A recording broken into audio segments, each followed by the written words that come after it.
Simplet, un film de 1942 de Fernandel, scénario et dialogue de Carlo Rime et Jean Mans. Jean Mans qui est le beau-frère de Fernandel. D'ailleurs, Carlo Rime interprétera un petit rôle dans le film, celui du ministre, et Jean Mans, pareillement un petit rôle, celui du chef de cabinet du ministre. Avec dans les rôles principaux Colette Fleuriot, Milly Matisse, Maximilienne, Fernandel, Édouard Delmont, Andrex, Henri Poupon, Charles Blavette, Georges Alban. Le sujet. Pourquoi le village de Miéjour est-il prospère? C'est parce que Simplet, le fada, y a élu domicile. Simplet, c'est bien sûr Fernandel. Et Simplet y habite parce qu'il aime une jolie fille, Colette Fleuriot. Par amour pour elle, il déclenche un scandale devant monsieur le ministre, donc Carlo Rime. Le voici obligé de s'exiler au village voisin, comblé aussitôt, tandis que Miéjour périclite. Colette Fleuriot est envoyée comme ambassadrice pour essayer de récupérer Fernandel, mais elle s'éprend du pêcheur, Georges Alban, et Simplet, bon garçon, revient sans condition à Miéjour et philosophiquement regardera les autres vivre heureux. Simplet est un film de la société de production franco-allemande Continental, créé en septembre 1940 et qui va contribuer à réorganiser le cinéma français. Réorganisation de la production bien nécessaire car avant-guerre le cinéma souffre des malversations d'un certain nombre de producteurs cosmopolites qui organisent leur faillite et donc leur banqueroute en mettant en chantier des films qui ne seront pas finis ou avec beaucoup de retard et qui partent avec la caisse. Avec la Continentale, pas de risque de ce côté, c'est une société sérieuse. Le second problème tient au fait que la production de films repose trop souvent sur des associations de propriétaires de salles de cinéma. Et donc, les films mis en chantier sont assez médiocres et n'ont pour but que de réunir le plus grand nombre de spectateurs dans les salles de cinéma, ce qui fait que, surtout en province, le spectateur n'a pas le choix, il n'y a que soit des films comiques troupiers complètement idiots, soit des vaudevilles tout aussi idiots et qui n'est que du théâtre filmé, adaptation de pièces de boulevard parisiennes. Grâce à la Continentale, le public, surtout en province, va avoir le choix, car la Continentale a une politique de catalogue. Elle souhaite offrir au plus grand nombre toute une série de divertissements, films policiers, comédies sentimentales, films historiques, bref, il y en aura pour tous les goûts. Enfin, la Continentale a de grandes ambitions pour le cinéma français. Elle souhaite construire des studios près de Saint-Germain-en-Laye afin de rivaliser avec les studios de Hollywood, les studios de Berlin ou les studios de la Cinecittà à Rome. Fernandel est un des premiers à collaborer avec la Continentale. Il faut dire que les Allemands lui font pas vraiment peur. Il avait été le dernier Français à tourner en Allemagne en mai-juin 1939 pour le film L'héritier des Monts Désirs. Et d'ailleurs, à cette occasion, il avait rencontré le ministre du Reich, Joseph Goebbels, qui était venu le saluer. Fernandel réalisera 3 films pour la Continentale, malgré les menaces dont il est victime. Il y a notamment des messages diffusés par Radio Londres.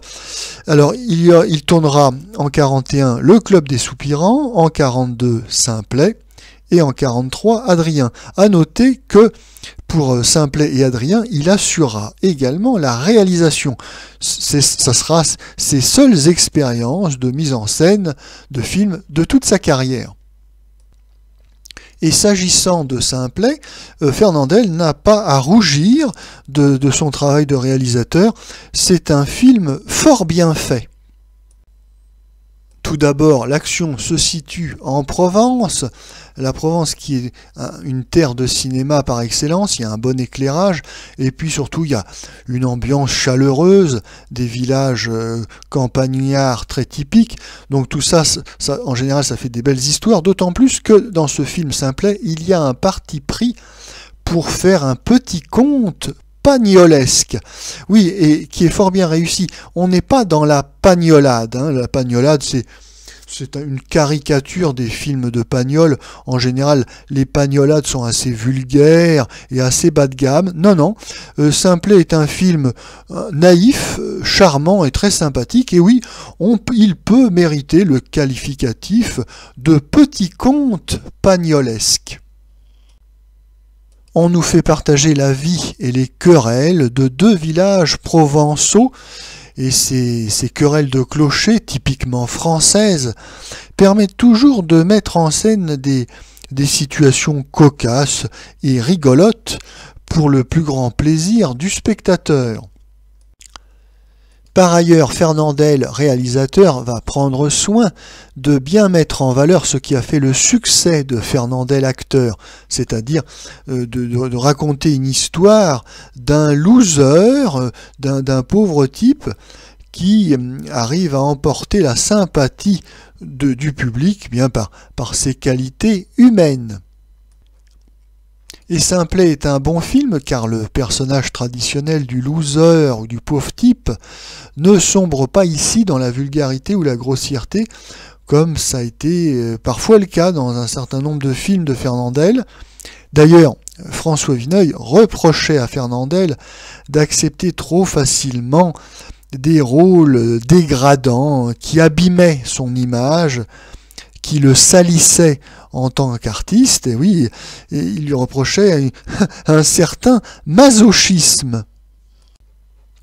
Et il faut bien croire que Fernandel en avait conscience, car ici, il prend bien soin à ce que le personnage du pauvre type, du loser, garde toute sa dignité, oui, puisque c'est un idiot du village, un simplet, mais c'est un personnage avec une certaine naïveté poétique. Il y a notamment une très belle scène, celle de la tentative de suicide, là, quand Fernandel essaye de se pendre à un arbre.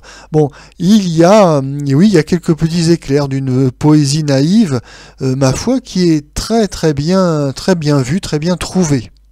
Il est bon que Fernandel rappelle dans ce film au public qu'il n'est pas un pitre de grosse farce, mais qu'il a une véritable sensibilité d'artiste. Simplet est également un film réussi car sa conclusion morale est tout à fait bienvenue en 1942. Oui, cette histoire de querelle de clocher qui finit en réconciliation générale, eh bien, c'est évidemment un appel à la réconciliation nationale entre les Français. Oui, réconciliation entre ceux qui sont fidèles au maréchal Pétain et puis les égarés, ceux qui ont rejoint les rangs de la dissidence judéo-gaulliste ou les rangs des terroristes judéo-communistes.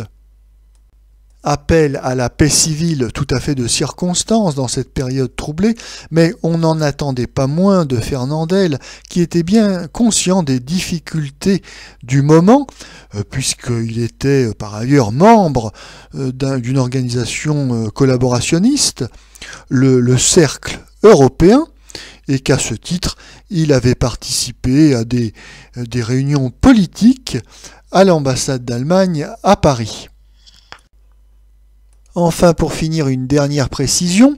Comme à l'époque, il n'y a pas de bon film sans une bonne chanson, et comme Simplet est un bon film, eh bien, il y a une bonne chanson écrite par Jean Mance. Il s'agit de la chanson « On m'appelle Simplet », qui connaîtra un vif succès et puis surtout une grande longévité dans le succès. Oui, elle sera bien connue dans la culture populaire jusque dans les années 60. On m'appelle Simplet, l'innocent du village. Doux comme un agnelet, je mène la vie d'un sage, chantant gaiement. Moi je vis de l'air du temps, je dois tout ça au conseil de mon papa.